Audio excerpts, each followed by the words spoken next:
क्या कह रहे थे आप? वो धूप वहां पे खींचनी चाहिए, नहीं तो अधूरी रहेगी। है, धूप धुपाने में डालो, नहीं तो अधूरी रहेगी। या दीपक जलाओ तो ही पूजा पूरी होगी। अगर ऐसी बात करते हो ना, तो फिर तो आप सब चीजें रखो। फिर आप फूल भी ले आओ, फिर वो लाडू बर्फी गिंदोड़ा वो सब लेकर के आओ। जितने भी पूजा में नाम आते हैं वो सब लेके आओ। शीरो दधी का पानी लाओ, गंगा के पानी से ही करना फिर पूजा, इधर उधर का पानी मत लगाओ, झूठ मत बोलो। वहां तो और भी है, बहुत सारी चीजें हैं। वो देव के जैसा बन करके और फिर वैसे वो सारी होती है, फिर होती है पूजा। तो पूजा अधूरी रह गई? किसने कहा पूजा पूजा अधूरी रह गई? आपके ये द्रव्य नहीं है तो, मतलब वैसा का वैसा नहीं है तो। ये तो 20 पंथ में कहा जाता है, जो बिल्कुल विषम मार्ग है उसमें कहा जाता है शुद्ध आमनाय वाला व्यक्ति, जिसको प्रासुक द्रव्य का विचार है, जिसको जीवों के घात अघात का विचार है, वो कभी ये बात नहीं बोलेगा, चाहे किसी पद पे हो, चाहे वो श्रावक हो चाहे मुनि हो। ध्यान रख लेना ये बात। क्या कहा वहां पे? टेक चंजी का विधान कर रहे हो ना सभी लोग, जिसका भी कर रहे हो, वो संयम की पूजा में आपने एक लाइन पढ़ी होगी, अग्नि जलावन काज न करे, है ना ही बुझावे करुणा धरे। अग्नि का एक जीवों की रक्षा रूप संयम में आई, ये उसका अर्घ है। ये की यही लाइन है, अग्नि जलावन काज न करे ना ही बुझावे करुणा धरे। हम तो ये पढ़ गए हैं, अब कैसे आप हमको समझ में नहीं आती। आग जलाए बिना पूजा कर ली तो मिथ्या दृष्टि होगी। ये कैसी परिभाषा लेके आए? न कुंदकुंदाचार्य ने ऐसी परिभाषा दी मिथ्यात्व की, न अमृत चंद्राचार्य ने ऐसी परिभाषा दी मिथ्यात्व की, न उमा स्वामी आचार्य ने ऐसी परिभाषा दी मिथ्यात्व की। कौन सा आचार्य ने दी मिथ्यात्व की ऐसी परिभाषा? समंत भद्राचार्य ने दी क्या? गुणभद्राचार्य ने दी? किसके? एक आचार्य का तो नाम लो। और झूठ बोलते हैं जो ये कहते हैं कि कुंदकुंदाचार्य ने ऐसा लिखा है, झूठ बोलते हैं, सरासर झूठ। धूप खेने जाना कोई जरूरी तो है नहीं, हम तो कोई कई जरूरी सालों नहीं से है। नहीं गए। अरे भाई, धूप एक द्रव्य ही तो है। धूप एक द्रव्य है, पूजा का एक द्रव्य है। जैसे चावल एक द्रव्य है, वैसे धूप एक द्रव्य है। तो जैसे इस आप चावल त्योहार चढ़ाते हो थाली में, उसी तरह से वो दूसरे भी आप चढ़ाओ, उसमें क्या दिक्कत है? ये पर ये त्योहार क्या है? ये अपन ये कहाँ से कुछ भी निकला नहीं है है। त्योहार? ये पूरा भट्टारक युग की देन है, भट्टारकों अच्छा का चलाया हुआ है, कुछ भी नहीं है। आपको कहीं पे, मैं गारंटी दे रहा हूँ, आपको गारंटी देता हूँ इस बात की, मैंने सारे पुराण पढ़े आचार्यों के लिखे हुए, इसलिए ये बात कह रहा हूँ। पद्म पुराण पढ़ लेना, आदि पुराण पढ़ लेना, हरिवंश पुराण पढ़ लेना, और कोई आपको नाम ध्यान आता हो आचार्यों का, आचार्यों का 1000-1200 साल पुराना, अभी की बात नहीं कर रहा हूँ, 500-600 साल पहले की। समझ में ही बात? ग्रहित मिथ्यात्व है ये रोड तीज हो गया या कुछ भी हो गया, ऐसे ही इसका नाम जो सुगंध दशमी रख दिया लोगों ने। है, अब सोचो तो सही, जो लोग वो रोज एक एक दिन का मानते हैं ना, कि आज क्षमा का, आज, अपन तो सारे ही दिन सारे ही मानते हैं, लेकिन किसी के दिमाग में अगर ऐसा भी हो कि आज कौन सा दिन है फिर? संयम का। और संयम के दिन तो सभी प्राणियों की रक्षा का भाव था, है ना? सही। एक और चीज, अगर ये आग में डालने से कर्मों का नाश होता हो, तो मैं तो क्विंटल भर के डाल दूंगा अभी आज। अगर उससे नष्ट होता हो, कर्म नष्ट हो जाते हो आग में खेने से, तो इतनी सी क्यों डालो, जरा सी क्यों डालो? कंजूस हो गया?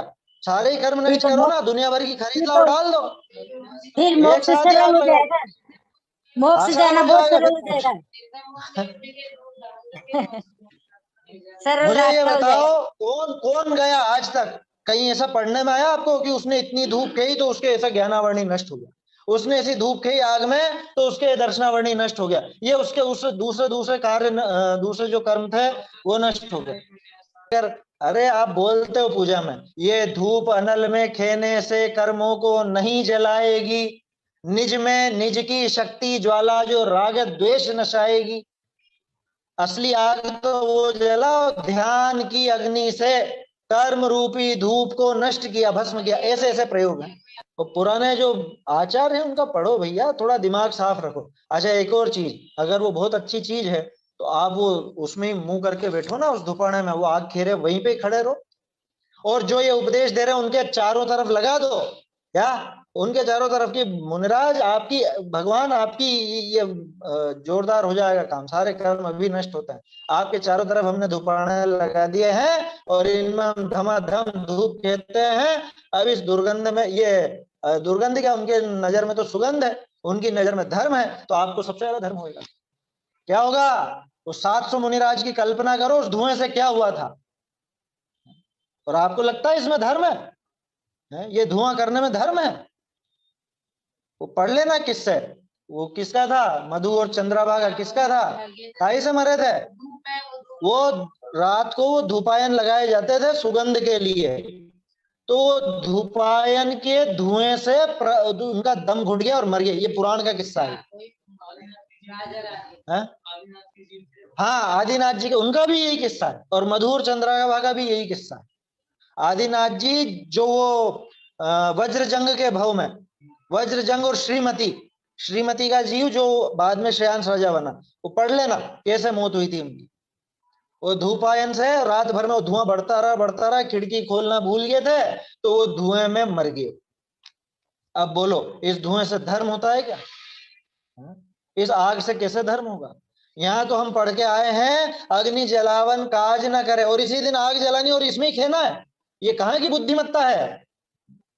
सरासर झूठ है, सरासर। कोई अगर सभा में बोलता हो, ये मेरे सामने जिनवाणी रखी, इस पर हाथ रख करके बोल रहा हूं मैं ये बात, और जो प्रमाण देने की बात करता है तो उससे बोलना कि आप ग्रंथ का नाम बताओ और गाथा का नंबर बताओ हमको, हम देखते हैं, तलाश करते हैं साहब आपकी बात भी सच है।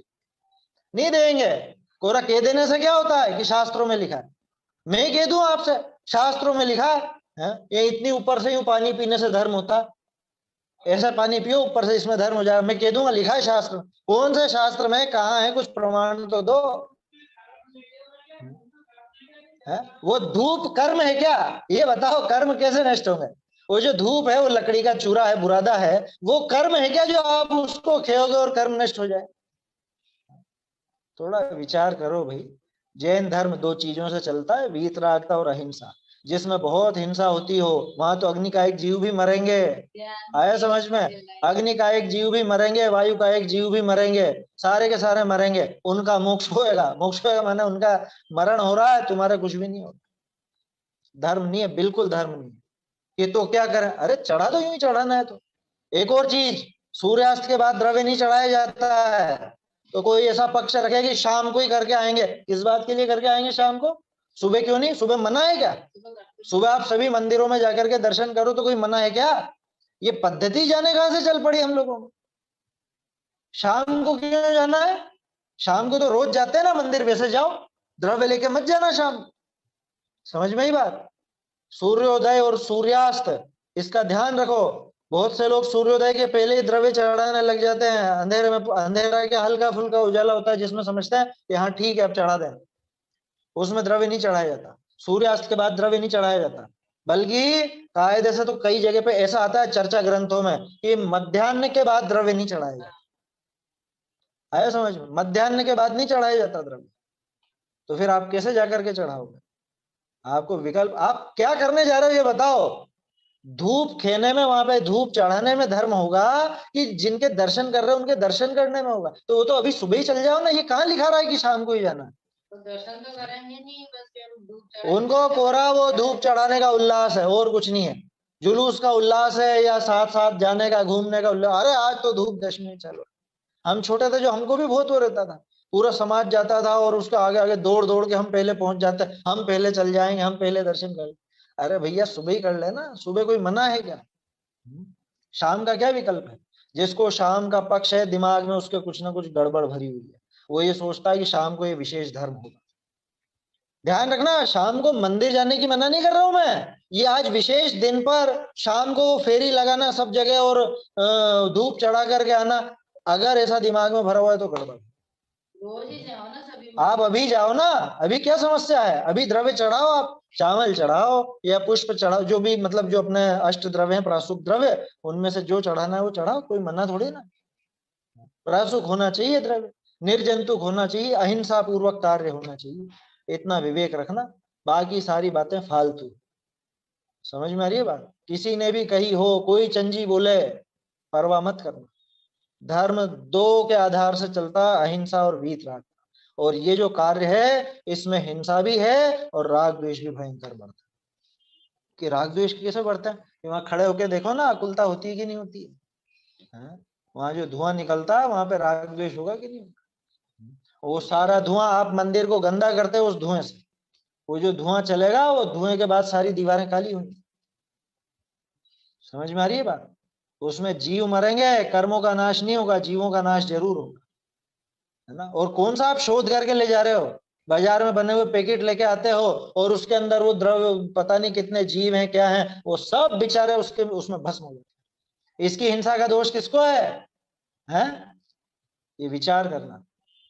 अच्छा, और मक्खी मच्छर वगैरह जो 4 इंद्रिय जीव हैं, ये तो मरते ही मरते हैं बेचारे उससे। आप कभी भी जलाओ मरेंगे ही सही वो उससे।